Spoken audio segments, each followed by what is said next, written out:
Okay, welcome to my free trade portfolio update for the month of July. These are all my UK dividend stocks that I hold all across the FTSE 100 across different sectors.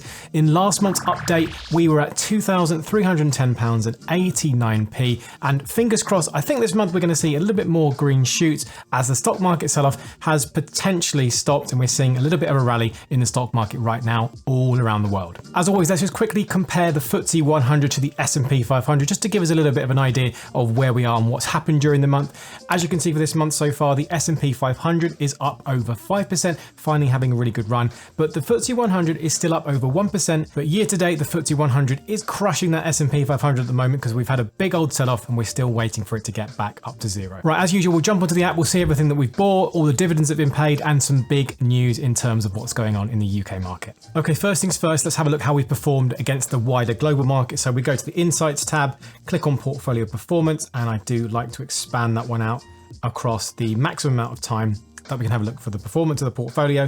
And when that loads, we can see that our investments so far have generated 43% returns versus the paltry global index delivering just 2.42%, which is quite nice to look at there. In terms of money weighted return, if you want to have a look at that, it's 58.57%. And of course, time weighted rate of return is at 43%. If we look for just the last month, we can see that we're about in line with the index. The VWRL has actually beaten us to the post there just by a very small amount, but it's pretty much tracking there. The most important thing, of course, is seeing both of those indexes actually in the green. Now, in terms of dividends, since the last update, we did have 3 come through. We've had BP pay us £2.09. We've had Tesco with every little helps paying us £7.39. And there is one more from GSK at £1.54. So thank you very much for those. They've all been reinvested back into the portfolio. And I made a couple of different buys with all of those things and a few different free shares. So you might see, as I just flick through some of these, that I've made a purchase of 2 shares of GSK.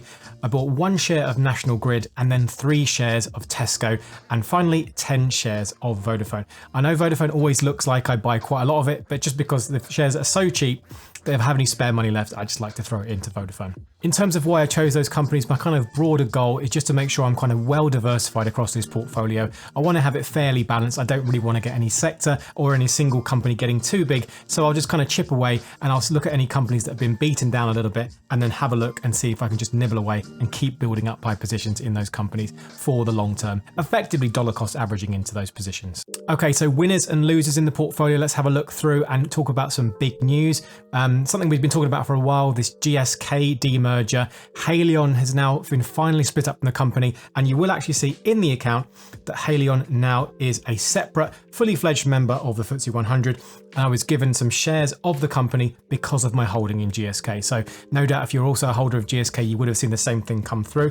And we'll think some interesting comments on that merger as well. So as a reminder, remember Haleon is the consumer goods part of GSK. So you've got those oral healthcare brands and painkillers. You've got like Sensodyne and Panadol, etc.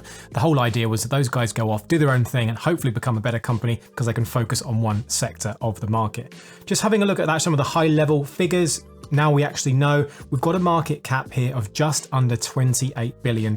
Now that's actually quite interesting because it does make it one of the largest listings on the exchange since 2011 when Glencore finally got themselves on that market. Now, is that market cap justified or is that quite good? Well, actually, if you look back and remind yourself, do you remember how Unilever submitted a nearly £50 billion bid for Haleon at the time, and it actually was rejected by GSK? So you will see there's been a little bit of a criticism, of course, in the press and from other investors saying that potentially Haleon may have been a better acquisition for Unilever, who did bid £50 billion for the company, which included the fact that the company is saddled with a bit of debt as well. So it's going to be very interesting to see how this one develops. Of course, I think the combined values of now Haleon and GSK is going to be in a better place. I think if they go in their separate ways and focusing on their right market segments, I think that is a good thing to do.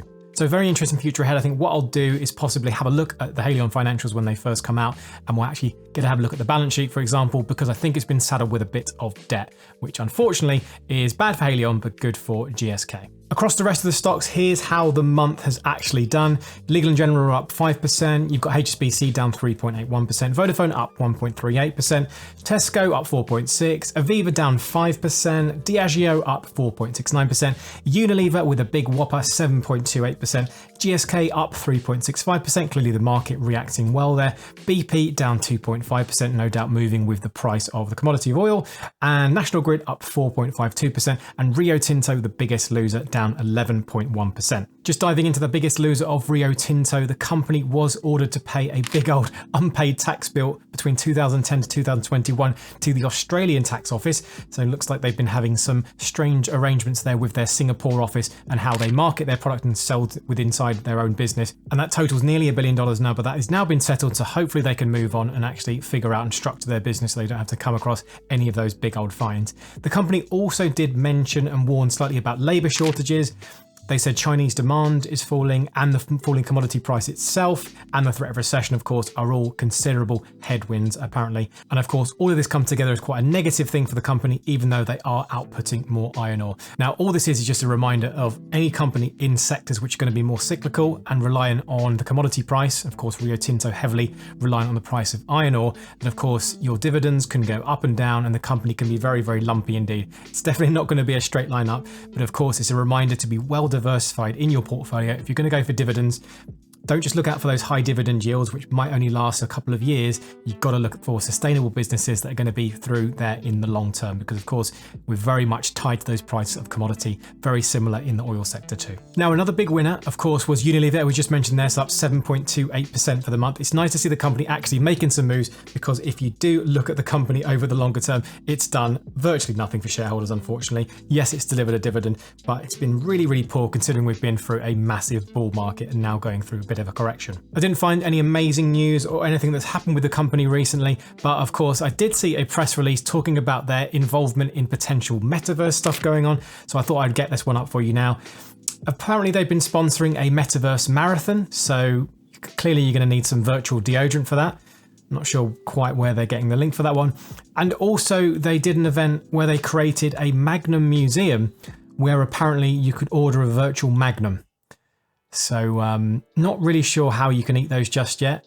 Definitely going to be an interesting space. I'm definitely bullish on the whole concept of the metaverse, but we're in such an early stage at the moment because, of course, as you know, you've got lots of different competing metaverse platforms, if you like, and ultimately nobody wants to have 10 different accounts, 10 different virtual themselves and virtual digital goods. It's going to be very interesting of how we standardize that and who actually wins that race, because I think whoever can standardize that platform, if you think of it like your computer operating systems, the likes of Microsoft, for example, can dominate that space. If we can have a single metaverse, and then the next story after that will be how potentially you move your portable goods around and all of these goods that you spent lots of your real cash on for these digital assets. So I think if I ever do get myself set up in one of these metaverses, I think, you know, for Unilever, I'd like a big shirt, a big t-shirt that just says Links Africa, because I seem to get that from my mum every Christmas, but you know. And now a quick look at Diageo. This one's up over 5% this month. Big old drinks manufacturer responsible for several hundred different brands, including the likes of Guinness, of course, and Baileys, and lots of other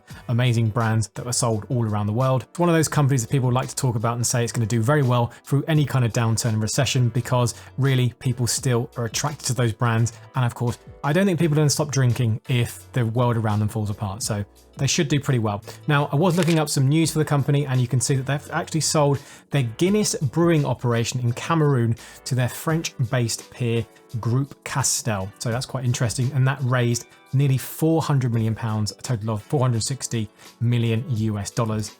And Castel will take on the local production and distribution of Guinness, which is quite interesting. And also just diving into a bit more information on the company, that the company actually did a 22% half-year rise in beer sales on an organic basis, driven by Guinness in Ireland, Great Britain and Africa. So people are still addicted to the black stuff, and last time I went over to Dublin, it was very nice indeed. If you haven't been to the Guinness factory when you do go over to Dublin, you're absolutely missing out, so do enjoy that experience. Finally, let's just do a quick recap of everything on screen in case you've been missing it, so you can see where we're at the moment. The market is open and live as I actually record this, so you will see things fluctuating. We are in a nice uptrend, which is always good to see, finally out of the red. Even just for investor psychology, it's nice to see those things going green.